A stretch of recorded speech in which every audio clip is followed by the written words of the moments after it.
Assalamualaikum warahmatullahi wabarakatuh. Baiklah, rekan-rekan semua, dalam kesempatan ini saya akan sedikit mengulas tentang banyaknya narasi-narasi atau pernyataan-pernyataan bahwasanya pada tahun depan, yaitu tahun 2023, akan terjadi resesi ekonomi global, dan diperkirakan semua akan mengalami dan tidak terhindarkan lagi. Dan apa dampaknya ke Indonesia? Pasti, karena memang Indonesia itu adalah memiliki koneksi dengan perekonomian global, jadi otomatis akan terkena imbas dari peristiwa yang menurut narasi-narasi dalam akhir-akhir ini yang ditemui, itu akan terjadi resesi ekonomi global. Saya sendiri pernah menyaksikan di sebuah channel YouTube-nya siapa kemarin ya, Raymond Chin, yaitu CEO dari Ternak Uang. Kalau tidak salah judulnya 2023 menuju kehancuran dunia, yang pertama kali tayang pada 3 Oktober 2022, dan sampai sekarang waktu saya lihat itu sudah hampir 4 juta view. Jadi menurut pengalaman saya atau menurut yang saya pahami dari video tersebut, bahwa Pak Raymond ini mengingatkan untuk kita semua tentang ekonomi yang akan diprediksi penuh dengan krisis, yaitu pada tahun 2023. Jadi kalau kalian setelah mendengarkan atau melihat channel atau video saya ini, terus kalian melihat atau menonton pada videonya Pak Raymond, berarti kalian bakal menjadi orang yang minoritas, yang bakal punya waktu yang cukup untuk persiapan menghadapi resesi ekonomi global, agar kalian tidak jatuh miskin di tahun depan. Jadi paling tidak, kalau kalian semua itu melihat saat ini, paling tidak sudah mengerti atau ada persiapan walaupun sangat mepet sekali, agar kita semua dan kalian semua tidak akan jatuh miskin di tahun 2023. Jadi menurut pemaparan Pak Raymond ini, bahwa beberapa hal yang dianggap membawa dunia ke situasi krisis, yaitu pertama kali adanya pandemi, yaitu pandemi COVID-19. Jadi waktu ada peristiwa pandemi COVID-19 itu, pembatasan mobilitas selama pandemi itu menyebabkan perputaran uang di dunia berhenti. Jadi bisnis nggak bisa jalan karena yang punya bisnis tidak punya customer, terus kita nggak boleh keluar, dan untuk berbelanja juga dibatasi. Jadi untuk spend uang itu agak tersendat. Jadi karena perputaran ekonomi tidak lancar, akhirnya semua sektor akan berpengaruh. Produksinya berpengaruh, penjualan berpengaruh, sampai ke konsumen berpengaruh, dan ini sangat tidak diinginkan dalam dunia usaha dan perekonomian. Terus yang kedua, terjadinya akibat tersebut, negara-negara yang sedang mengalami pandemi itu berupaya memutar ekonomi di tengah pandemi tersebut. Contohnya negara yang adik kuasa Amerika Serikat yang mencetak uang besar-besaran seperti barbar. Jadi uang seperti cuma fotokopi sudah keluar.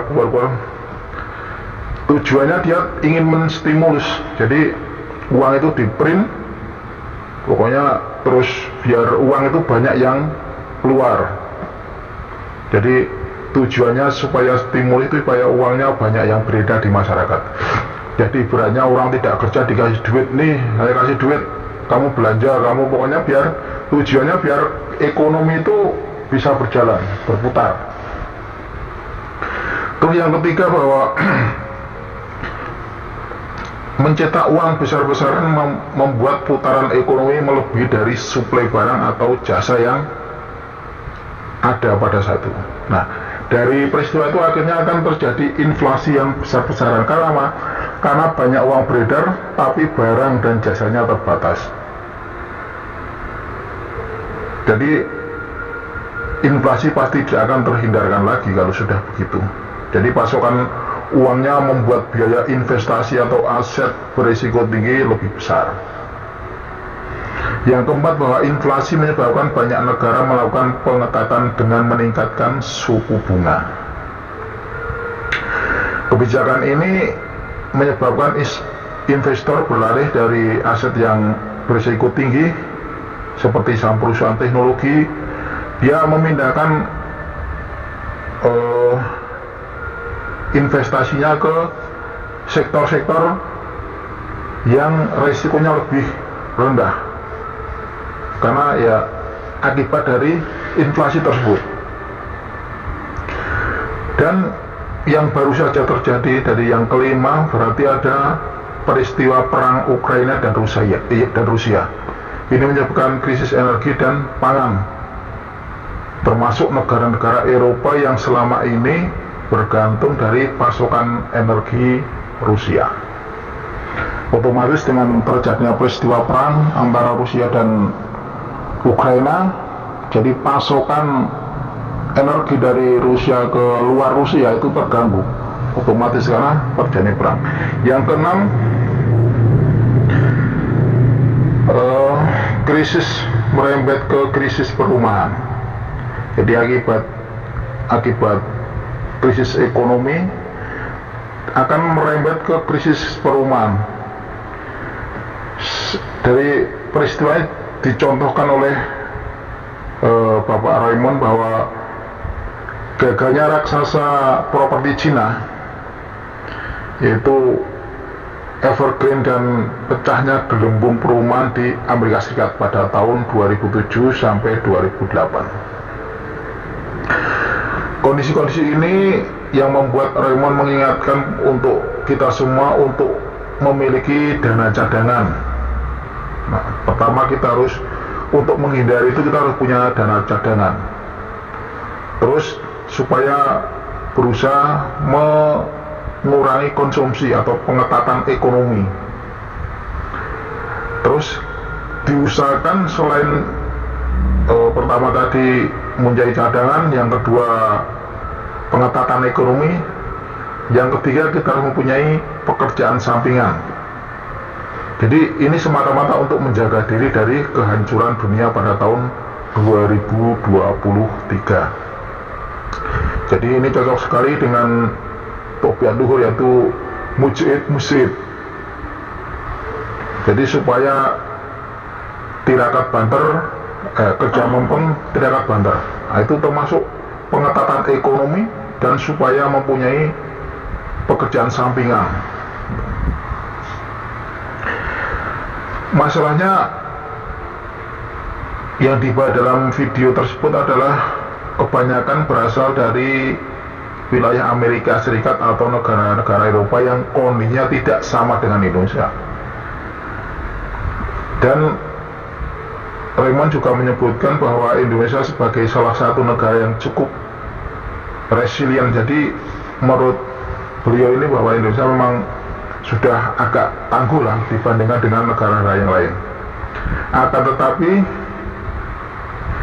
peringatannya kepada para masyarakat supaya tidak jatuh miskin dan membatasi konsumsi, menyiratkan Indonesia juga berpotensi jatuh dalam krisis. Itu catatannya. Dalam 30 tahun terakhir ini Indonesia hanya 2 kali masuk dalam periode resesi ekonomi.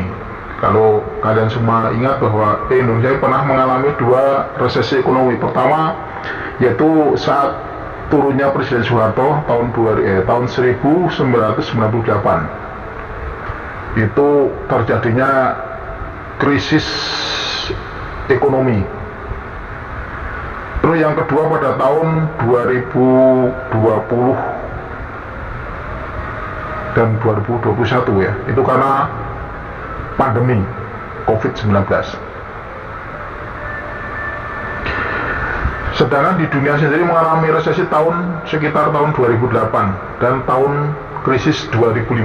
Dampak yang dirasakan ketika itu adalah Indonesia cukup merasakan pertumbuhan ekonomi yang melambat, tapi tidak sampai mengalami krisis seperti tahun 2008 atau 2020.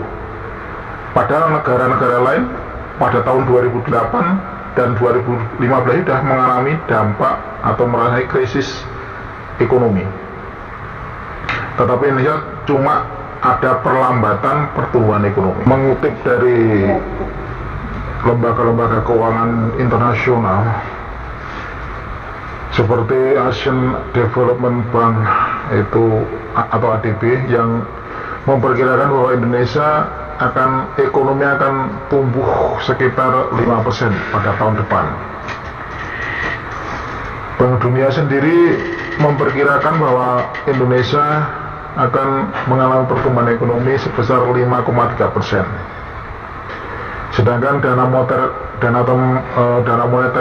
Internasional yaitu IMF memperkirakan bahwa Indonesia akan tumbuh ekonominya 5,2%. Seorang ekonom Universitas Indonesia sekaligus beliau ini mantan Menteri Keuangan Indonesia yaitu Bapak Khatib Basri juga mengatakan hal yang sama, bahwa perkiraan beliau ekonomi Indonesia akan melambat dan ketidakpastian tinggi. Namun Indonesia tak akan mengalami resesi.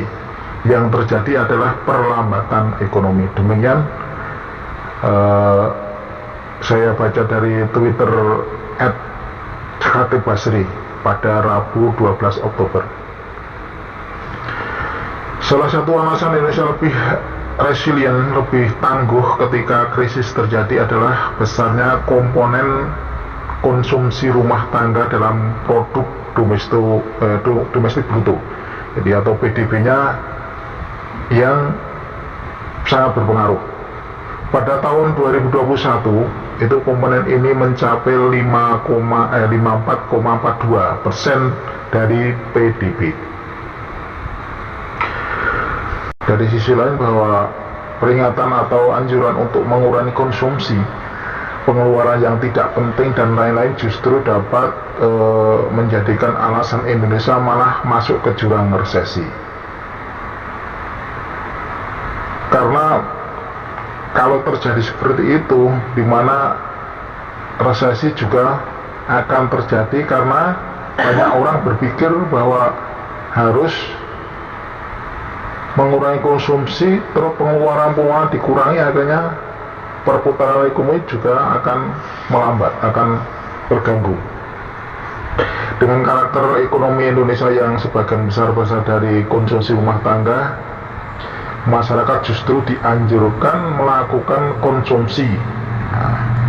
Apalagi Indonesia masih dalam konteks pemulihan pasca COVID-19.